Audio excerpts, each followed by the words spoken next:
प्यारी साध संगत जी सबनू, प्यार भरी राधा स्वामी जी। आज हम इस साखी में जानेंगे हजूर जी ने नाम दान देने का तरीका बदल दिया है। सारी संगत ध्यान से सुने। राधा स्वामी साखी। राधा स्वामी मत कोई साधारण पंथ नहीं है। यह आत्मा को उसके मूल से जोड़ने की एक जीवन प्रक्रिया है। यह मार्ग बाहरी दिखावे, कर्मकांड, वेशभूषा या केवल वाणी का नहीं है, बल्कि अंतर की यात्रा का मार्ग है। इस मार्ग का सबसे पवित्र, सबसे आवश्यक और सबसे महत्वपूर्ण चरण है नामदान। नामदान वह बीज है जिससे आत्मिक जीवन का वृक्ष विकसित होता है। यदि बीज शुद्ध है, सही विधि से बोया गया है और उसकी देखभाल सही ढंग से की गई है, तो फल अवश्य प्राप्त होता है। लेकिन यदि नामदान को केवल एक औपचारिक क्रिया समझ लिया जाए, तो साधक जीवन भर भटकता रह जाता है। इसी सत्य को ध्यान में रखते हुए हजूर जी महाराज ने नामदान देने के तरीके में परिवर्तन किया। यह परिवर्तन कोई नया मत बनाने के लिए नहीं था, बल्कि पुराने सत्य को और अधिक स्पष्ट, प्रभावी और अनुभूतिपूर्ण बनाने के लिए था। नाम क्या है? इस प्रश्न की अनदेखी। अधिकांश लोग नाम शब्द को केवल मंत्र समझ लेते हैं। कोई समझता है कि नाम कुछ अक्षरों का समूह है। कोई समझता है कि नाम का जाप करने से पुण्य मिलता है। परंतु राधा स्वामी मत में नाम का अर्थ इससे कहीं अधिक गहरा है। नाम कोई शब्द नहीं है। नाम कोई भाषा नहीं है। नाम कोई उच्चारण नहीं है। नाम वह शक्ति है जिससे सृष्टि बनी है। नाम वही ध्वनि है जिसे उपनिषदों में नाद, गुरु वाणी में शब्द और संत वाणी में धुन कहा गया है। नाम ही जीव की असली पूंजी है। नाम बिना सब शून्य है। पहले की स्थिति भीड़ थी, पर गहराई कम थी। हजूर जी ने यह स्पष्ट रूप से देखा कि संगत बढ़ रही है। नाम दान लेने वालों की संख्या बढ़ रही है, पर ध्यान करने वाले कम हो रहे हैं। बहुत से लोग नाम दान लेने के बाद भी कहते थे, मन नहीं लगता, कुछ अनुभव नहीं होता, ध्यान बोझ लगता है। इसका कारण नाम दान नहीं था, कारण था नाम दान को समझे बिना लेना। हजूर जी की करुणा और दूरदृष्टि। हजूर जी कोई साधारण गुरु नहीं है। वे केवल उपदेश देने वाले नहीं, बल्कि आत्माओं की स्थिति को देखने वाले हैं। उन्होंने देखा कि यदि समय रहते परिवर्तन नहीं किया गया, तो नामदान एक परंपरा बनकर रह जाएगा। इसलिए उन्होंने नामदान के तरीके में परिवर्तन किया, पर नाम नहीं बदला, सत्य नहीं बदला, मार्ग नहीं बदला। बदला गया केवल समझने का ढंग, अपनाने की विधि, साधक की तैयारी। नामदान देने के तरीके में मुख्य परिवर्तन। एक समझ को पहली प्राथमिकता अब नामदान से पहले संगत को बताया जाने लगा कि नामदान क्यों जरूरी है। ध्यान का असली अर्थ क्या है, गुरु से क्या अपेक्षा रखनी चाहिए। हजूर जी कहते हैं, जो समझे बिना लेता है वह निभा नहीं पाता। इसलिए अब नामदान केवल इच्छा से नहीं, समझ और जिम्मेदारी से दिया जाने लगा। दो, ध्यान को विधि नहीं, जीवन बनाना। पहले ध्यान को एक अभ्यास समझा जाता था। अब हजूर जी ने स्पष्ट किया कि ध्यान कोई क्रिया नहीं, यह जीने का ढंग है। ध्यान का अर्थ बाहर से भीतर आना, मन को शब्द से जोड़ना, आत्मा को स्थिर करना। नामदान के समय अब यह बात विशेष रूप से समझाई जाने लगी। तीन, मन की शुद्धता पर विशेष बल। हजूर जी ने कहा, नाम पवित्र है, पर मन अशुद्ध हो तो फल नहीं मिलता। इसीलिए नामदान से पहले इन बातों पर जोर दिया गया। नशा त्याग, मांसाहार त्याग, अनैतिक जीवन से दूरी। यह कोई कठोर नियम नहीं, बल्कि आत्मा की तैयारी है। चार, गुरु को देह नहीं, शक्ति समझाना। बहुत से लोग गुरु को केवल एक व्यक्ति समझ लेते हैं। हजूर जी ने इस भ्रम को तोड़ा। उन्होंने कहा, गुरु देह में बैठा शब्द है। देह चली जाती है, शब्द नहीं जाता। नामदान के समय अब गुरु की महिमा को तर्क से नहीं, अनुभव से समझाया जाने लगा। संगत के लिए हजूर जी का संदेश।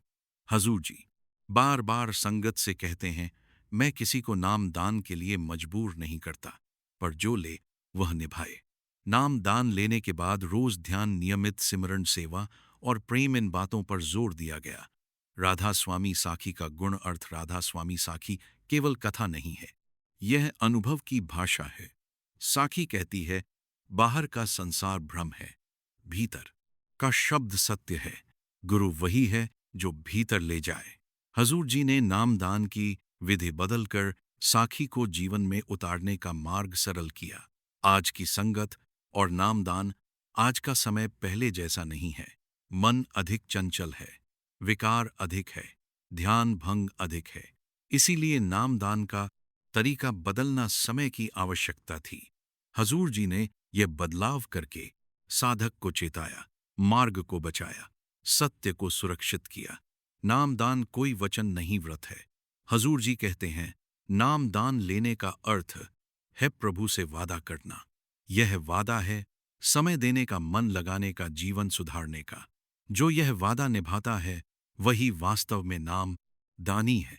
नामदान का फल, जो साधक सही समझ से नामदान लेता है, उसके जीवन में शांति आती है, क्रोध भय चिंता कम होती है, भीतर खिंचाव शुरू होता है, धीरे धीरे शब्द सुनाई देता है, प्रकाश दिखने लगता है, आत्मा ऊपर उठने लगती है। नामदान और समय का संबंध, हर युग में सत्य वही रहता है, पर उसे समझाने और अपनाने का पासरू तरीका समय के अनुसार बदलता है। सतयुग, त्रेता, द्वापर और कलयुग, हर युग में मनुष्य की मानसिक स्थिति अलग रही है। आज का युग कलयुग है, जिसमें मन सबसे अधिक चंचल, बुद्धि सबसे अधिक तर्कशील और जीवन सबसे अधिक व्यस्त हो गया है। हजूर जी ने यह भली भांति समझा कि आज की संगत जल्दी परिणाम चाहती है, गहराई में जाने से डरती है, अनुशासन को बोझ समझती है। इसीलिए नामदान की विधि में परिवर्तन आवश्यक था। यह परिवर्तन इसलिए नहीं कि पुरानी विधि गलत थी, बल्कि इसलिए कि आज का मन पुरानी विधि को निभाने में सक्षम नहीं रहा। केवल नाम नहीं, जीवन में परिवर्तन आवश्यक। हजूर जी बार बार कहते हैं, नाम दान लेने से जीवन नहीं बदलता, जीवन बदलने से नाम फल देता है। इसलिए अब नाम दान के साथ साथ यह भी स्पष्ट की गया कि क्रोध, अहंकार, लोभ और मोह को पहचानना होगा। धीरे धीरे उन्हें कम करने का प्रयास करना होगा। गुरु से यह अपेक्षा नहीं करनी कि वह सब कुछ स्वयं कर देगा। नामदान कोई जादू नहीं है, यह सहयोग की प्रक्रिया है। गुरु शक्ति देता है, साधक प्रयास करता है।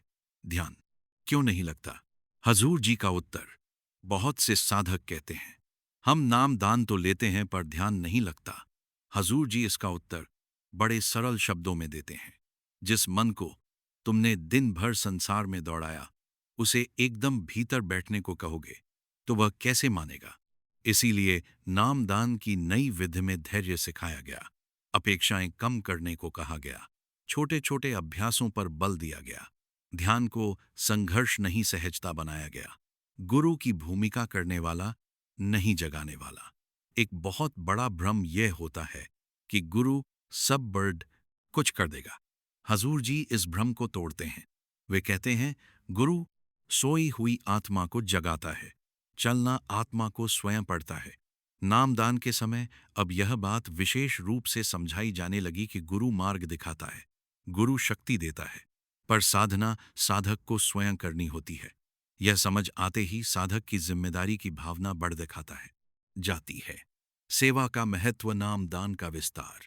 हजूर जी ने नाम दान को केवल ध्यान तक सीमित नहीं रखा, उन्होंने सेवा को नामदान का स्वाभाविक विस्तार बताया। सेवा के 3 रूप समझाए गए, तन से सेवा, समय और श्रम देना, मन से सेवा, प्रेम, सहनशीलता, विनम्रता, विचार से सेवा, किसी के प्रति द्वेष ना रखना।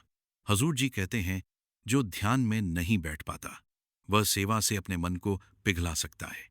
संगत का बदलता दृष्टिकोण। जब नामदान की विधि बदली तो प्रारंभ में कुछ लोगों को कठिनाई हुई। कुछ ने कहा पहले आसान था, अब नियम ज्यादा हो गए। पर समय के साथ संगत ने अनुभव किया कि ध्यान में स्थिरता बढ़ी, जीवन में संयम आया, गुरु से जुड़ाव गहरा हुआ। तब समझ में आया कि यह परिवर्तन बोझ नहीं, वरदान है। राधा स्वामी साखी और आंतरिक यात्रा। राधा स्वामी साखी हमें बार बार भीतर जाने का संकेत देती है। साखी कहती है कि बाहर भटकने से कुछ नहीं मिलता।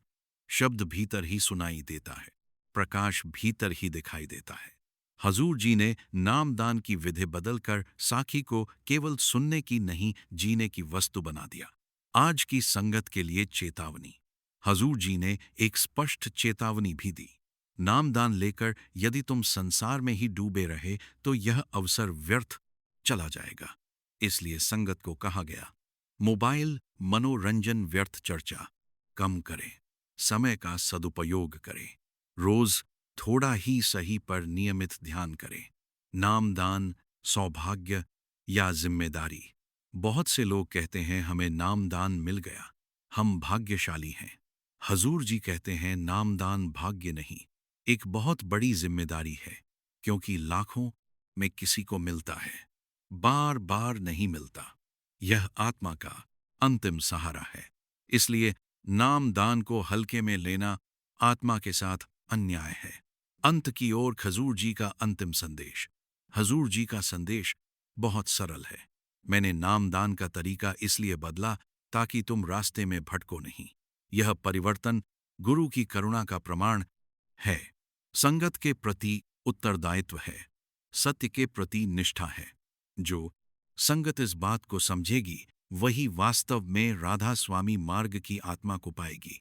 पुष्पण काल समापन। पुष्पण काल।